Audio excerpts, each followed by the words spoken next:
حضرت یوسف علیہ السلام کی اعلیٰ ظرفی دیکھیے اور حضرت یوسف علیہ السلام کا حسن سلوک دیکھیے کہ آپ نے کوئی شکوہ نہیں کیا کہ آج تو آ گیا اتنے سالوں کے بعد،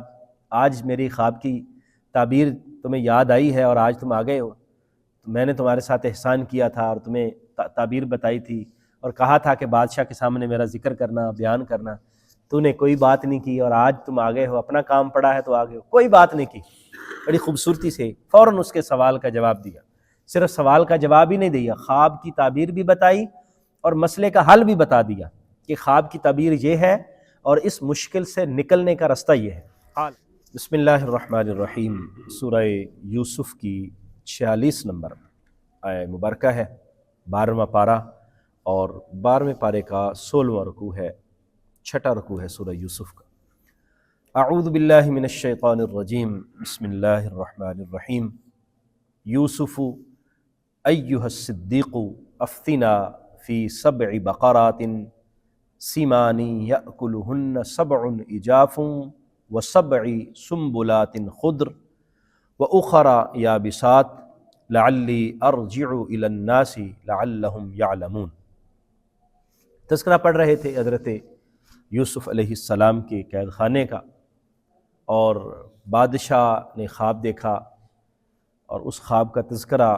اپنے معبرین سے، اپنے درباریوں سے کیا، اور جو درباری تھے، معبرین تھے، تعبیریں بتانے والے، انہوں نے کہا کہ یہ خواب ایسے ہی ہے، پریشان خواب ہے، اس خواب کی کوئی حیثیت نہیں ہے، چھوڑیے آپ اس کو، رہنے دیجیے۔ لیکن وہ جو بادشاہ کا خادم تھا، جو پہلے قید خانے میں تھا، حضرت یوسف کے ساتھ رہا، اور اس کی خواب کی تعبیر آپ نے بتائی اور اس سے کہا تھا کہ میرا تذکرہ کرنا اور جا کے بادشاہ کو بتانا کہ میں بے گناہ ہوں، وہ بھول گیا۔ تو ابھی اس کو یاد آیا، بادشاہ نے جب یہ بات کی کہ یہ خواب ہے اور خواب کی تعبیر کوئی بھی نہیں بتا رہے تو یہ تو ہونی چاہیے، تو اس نے کہا جناب مجھے اجازت دیجیے، میں آپ کے خواب کی تعبیر ڈھونڈ کے لاتا ہوں۔ تو اس کو قید خانے میں بھیجا کہ جاؤ پتہ کر کے آؤ۔ حضرت یوسف کے پاس پہنچتا ہے قید خانے میں، اور جا کے حضرت یوسف سے ملاقات کرتا ہے اور کہتا ہے یوسف ایہا الصدیق، یوسف اے صدیق، اے اپنے کردار، اپنے عمل، اپنی گفتار، اپنے معاملات کے ذریعے سچ بولنے والے اور اپنے کردار و عمل سے سچ ثابت کرنے والے، افتنا فی 7 بقرات، مجھے بتائیے، ہمیں بتائیے 7 گائے کے بارے میں، وہ 7 گائے سمان جو موٹی تازی ہیں، یأکلہن جن کو کھا رہی ہیں، 7 عجاف 7 دبلی پتلی گائیں، 7 دبلی پتلی گائیں ان 7 موٹی گاؤں کو کھا رہی ہیں، و7 سنبلات خضر اور 7 سرسبز و شاداب خوشے ہیں، وأخر یابسات اور دوسرے خشک ہیں۔ یہ خواب دیکھی ہے، اب اس خواب کی تعبیر آپ بتائیے۔ لعلی ارجع الی الناس، شاید کہ میں لوگوں کے پاس لوٹوں، لعلہم یعلمون، اور وہ تعبیر کو جان لیں اور آپ کے علم و حکمت سے بھی آگاہ ہو جائیں کہ اللہ نے آپ کو کتنا علم عطا فرمایا۔ قال، اب دیکھیے حضرت یوسف علیہ السلام کی اعلیٰ ظرفی دیکھیے اور حضرت یوسف علیہ السلام کا حسن سلوک دیکھیے کہ آپ نے کوئی شکوہ نہیں کیا کہ آج تو آ گیا اتنے سالوں کے بعد، آج میری خواب کی تعبیر تمہیں یاد آئی ہے اور آج تم آ گئے ہو، تو میں نے تمہارے ساتھ احسان کیا تھا اور تمہیں تعبیر بتائی تھی اور کہا تھا کہ بادشاہ کے سامنے میرا ذکر کرنا، بیان کرنا، تو نے کوئی بات نہیں کی اور آج تم آ گئے ہو، اپنا کام پڑا ہے تو آ گئے ہو، کوئی بات نہیں کی۔ بڑی خوبصورتی سے فوراً اس کے سوال کا جواب دیا، صرف سوال کا جواب ہی نہیں دیا، خواب کی تعبیر بھی بتائی اور مسئلے کا حل بھی بتا دیا کہ خواب کی تعبیر یہ ہے اور اس مشکل سے نکلنے کا رستہ یہ ہے۔ قال، آپ نے فرمایا تزرعون، تم زراعت کرو گے، تم کھیتی باڑی کرو گے، 7 سنین دأبا، 7 سال حسب دستور، جس طرح تم پہلے سے کرتے آ رہے ہو، کھیتی باڑی کرتے آ رہے ہو، 7 سال تم کھیتی باڑی کرو۔ فما حصدتم، بس جو تم کاٹو گے، فذروہ فی سنبلہ، اس کو خوشوں کے اندر ہی رہنے دینا، یعنی جو گندم کاٹو گے، گندم کو اس کے سٹوں سے، اس کے خوشوں سے نکالنا نہیں ہے، اس کے اندر ہی رہنے دینا، الا قلیلا، مگر تھوڑی سی گندم، مما تاکلون، جس میں سے تم کھا لو، یعنی جو تمہارے کھانے والی ہوگی اس کو خوشوں سے نکال لینا، اس کو پیس کے تم استعمال کر لینا، باقی تم نے نکالنی نہیں ہے، باقی سٹوں کے اندر ہی رہنے دینی۔ ثم یاتی من بعد ذلک سبع شداد، پھر اس کے بعد 7 مشکل سال آئیں گے، یاکلنا، وہ کھا جائیں گے، ما قدمتم لہن، جو تم نے پہلے تیاری کی ہوگی، جو تم نے پہلے جو کچھ ذخیرہ کیا ہے وہ سب کا سب ختم ہو جائے گا، الا قلیلا، مگر تھوڑا سا رہ جائے گا، مما تحسنون، جو تم محفوظ کر لو گے۔ یعنی پہلے 7 سال آئیں گے، وہ سرسبز و شاداب ہوں گے، خوب اس میں کھیتی باڑی ہوگی، لیکن تم نے جو کھیتی باڑی کرنی ہے اس کو تم بس حسب ضرورت استعمال کرنا، باقی گندم سنبھال کے رکھ لینا۔ پھر اگلے 7 سال مشکل آئیں گے، اور وہ مشکل 7 جو ہوں گے اس میں تم نے یہ اپنا جو اناج ہے اس کو استعمال کرنا ہے، جو تھوڑا بہت تمہیں محفوظ کرنا ہوا وہ کرتے رہنا اور باقی استعمال کر لینا۔ ثم یاتی من بعد ذلک عام، پھر اس کے بعد ایسا سال آئے گا، فیہ یغاث الناس، جس میں لوگوں کو بارش برسائی جائے گی،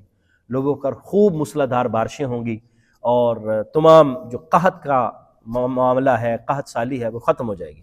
وفیہ یعصرون، اور اس میں لوگ پھر اپنے پھلوں سے رس بھی نکالیں گے،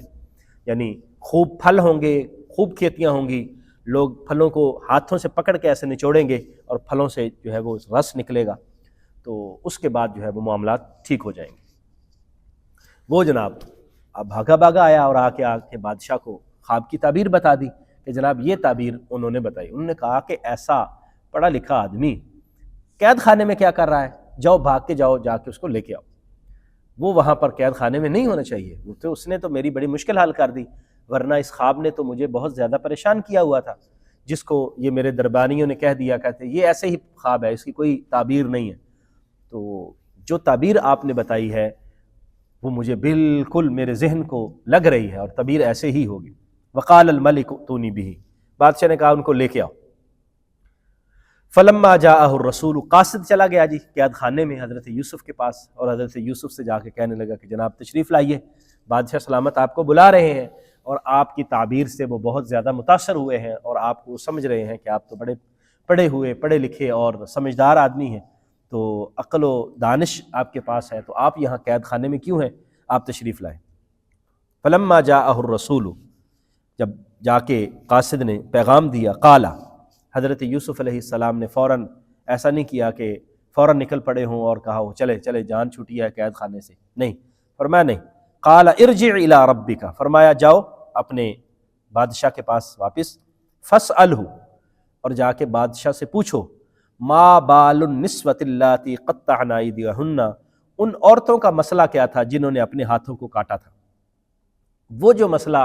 جو میرے اوپر الزام لگا تھا، پھر عورتوں نے ہاتھ کاٹا، وہ بھی میرے کھاتے میں پڑا، اور وہ سارے کا سارا الزام مجھے برداشت کرنا پڑا۔ جا کے پہلے اس مسئلے کا کھوج نکالیں تاکہ میرا دامن عصمت جو ہے وہ کلیئر ہو جائے، اور لوگوں کو پتہ چلے کہ میرے اوپر جو دبا لگا ہوا ہے میرا کوئی گناہ نہیں تھا، میری کوئی غلطی نہیں تھی۔ پہلے جا کے وہ معاملہ کلیئر کریں، پھر میں جیل خانے سے نکلوں گا، ورنہ قید خانے سے میں باہر نہیں آؤں گا، جیل سے باہر نہیں آؤں گا۔ ان ربی بکیدہن علیم، میرا رب جو ہے وہ ان کے مکر و فریب کو بہت اچھے طریقے سے، بہتر طریقے سے جانتا ہے۔ تو اس طرح حضرت یوسف علیہ السلام کا معاملہ کلیئر ہوا، اور وہ جو قاصد تھا واپس بادشاہ کے پاس گیا، بادشاہ نے خواتین کو بلایا، خواتین کو بلا کے انہوں نے کہا کہ ہاں جی بتائیے یہ مسئلہ کیا تھا۔ خواتین ساری اکٹھی ہو گئیں۔ قال ما خطبکن اذ راوتن یوسف عن نفسی، تمہارا مسئلہ کیا تھا، معاملہ کیا تھا، وہ بتائیں ذرا، جب تم نے یوسف کو پھسلانا چاہا اور اپنی خواہش پورا کرنی چاہی تو وہ ہوا کیا تھا، وہ ذرا قصہ مجھے بتاؤ۔ قلنا حاشا للہ، وہ ساری کی ساری خواتین کہنے لگی ماشاءاللہ، ما علمنا علیہ من سوء، ہم نے اس میں کوئی برائی نہیں دیکھی، ہم نہیں جانتی کہ اس کے اندر کوئی عیب ہو، کوئی برائی ہو، کوئی کریکٹر لیس کی چیز ہو، ایسی ہم یہ یوسف کے اندر کوئی چیز نہیں دیکھی۔ قالت امرأۃ العزیز، اب وہ جو عزیز مصر کی بیوی تھی زلیخا، اب وہ بھی بادشاہ کے سامنے کھڑی تھی۔ پہلے تو اپنے محل کے اندر یا اپنے جو ماتحت خواتین تھیں ان میں تو وہ مطلب اپنے آپ کو اس نے زور زبردستی منوا لیا، اور اپنے آپ کو جو ہے وہ اس نے ثابت کرنا چاہا کہ میں سچی ہوں، لیکن اب بادشاہ کے سامنے کھڑی، حقیقت سامنے آ گئی، عورتیں ساری سچ بول رہی ہیں اور کہہ رہی ہیں کہ ان کے کریکٹر میں کوئی چیز نہیں تھی، ان کا کردار بالکل مصفى اور مزکى تھا۔ اب پھر یہ بھی بول پڑی، کہنے لگی قالت امرأۃ العزیز، یہ عزیز کی بیوی کہنے لگی الآن حصحص الحق، اب حق بالکل واضح ہو چکا ہے، اب بات کلیئر ہو گئی ہے، اب کوئی مسئلہ پیچھے ہی نہیں رہا۔ انا راودتہ عن نفسہ، میں نے اپنی خواہش پوری کرنے کے لیے اس کو پھسلانا چاہا تھا، وَإِنَّهُ لَمِنَ الصَّادِقِينَ، وہ تو سچا تھا، اس نے کوئی غلط بات نہیں کی، وہ کردار کا بھی سچا تھا اور اپنی گفتار کا بھی سچا تھا۔ ذَلِكَ لِيَعْلَمَ أَنِّي لَمْ أَخُنْهُ بِالْغَيْبِ، اب حضرت یوسف علیہ السلام کو جب یہ بات عرض کی گئی کہ جناب معاملہ کلیئر ہو گیا ہے، اب آپ کے بارے میں سب لوگوں کو پتہ چل گیا ہے کہ ان کا کوئی قصور نہیں تھا، ان کو بے جا قید خانے میں رکھا گیا اور ناجائز ان کو قید کیا گیا ہے، اب آپ تشریف لائیے۔ آپ نے فوراً پھر کلیئر کیا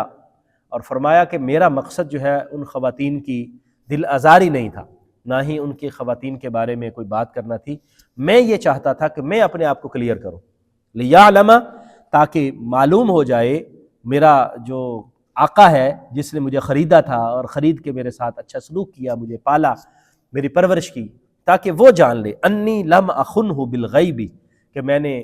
کوئی اس کے ساتھ غیر موجودگی میں خیانت نہیں کی، یعنی اس کی غیر موجودگی میں نے خیانت نہیں کی، وان اللہ لا یہدی کید الخائنین، اور اللہ تعالیٰ خیانت کرنے والوں کے جو فریب ہے اس کو کبھی راہ راست پر نہیں رہنے دیتا، وہ ایک دن آشکار ہو کے رہتا ہے۔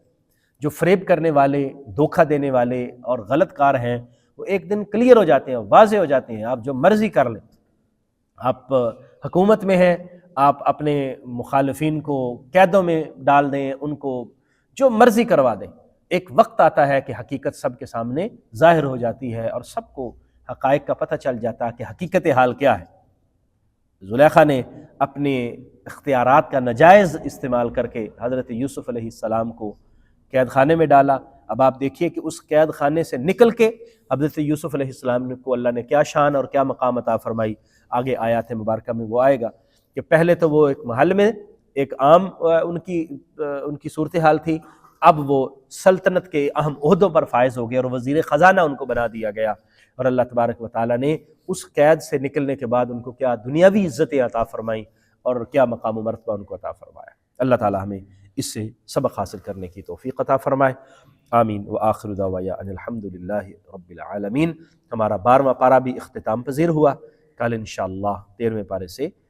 آغاز کریں گے۔ اللہ تعالیٰ قرآن کے نور سے ہمارے دلوں کو منور فرمائے اور ہماری سوچ اور ہمارے فہم کو اس کی روشنیاں نصیب فرمائے۔ وآخر دعوانا ان الحمدللہ رب العالمین۔